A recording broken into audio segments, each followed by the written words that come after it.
The month he takes office, this is December 2023, National Endowment for Democracy, the CIA publishes this think piece, How to Dismantle in a Liberal Democracy. And again, I think formally, what's published here is supposed to, not technically, it's published in the NED publication. It doesn't mean it's NED foreign policy, but this is what they're publishing and you're paying for.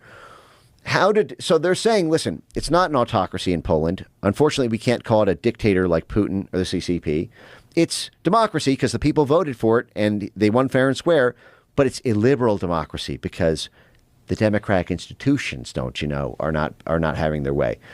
But here's what it says. Poland may be setting on its first steps in, quote, stamping out populism and holding those responsible for the worst violations of rule of law. That means the criminal justice system. Now get to the next one. Next slide. Poland's new government must, therefore, do more than just return to liberal democracy. It must address transitional justice, the same thing, which is all over every USAID operation. It has to arrest the people from the government we just transitioned from. Prime Minister Tusk and his coalition must, again, not should, not maybe should consider, maybe if there's something there, must stabilize the political system, ensure the reign against losing in the next election, to ensure that populism does not return in the next election. Wow. Donald Trump is a populist president.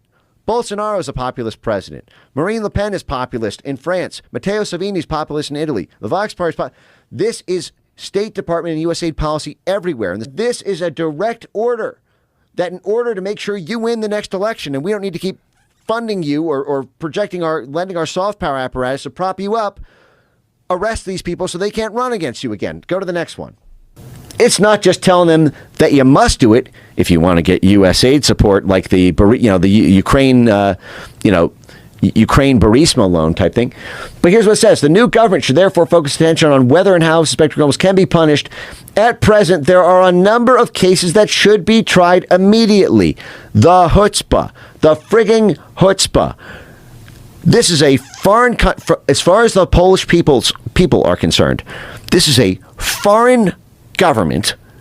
It's foreign CIA front apparatus imploring their own elected government about which citizens there that they need to arrest those citizens, and even giving them the list of targets. Imagine if the Russian Ministry of Affairs sent Donald Trump, said not only do you have to arrest the remnants of the Kamala Harris-Joe Biden campaign, but we're giving you the list of target names. Here's who Pam Bondi, the Attorney General, must file criminal indictments against. This is an international incident. And again, technically, I believe what's published here is they're not supposed to be, does not represent, it's like retweets are not endorsements, but you're paying for this organization, you're paying for this journal, and this is what they're publishing as a command to a foreign country.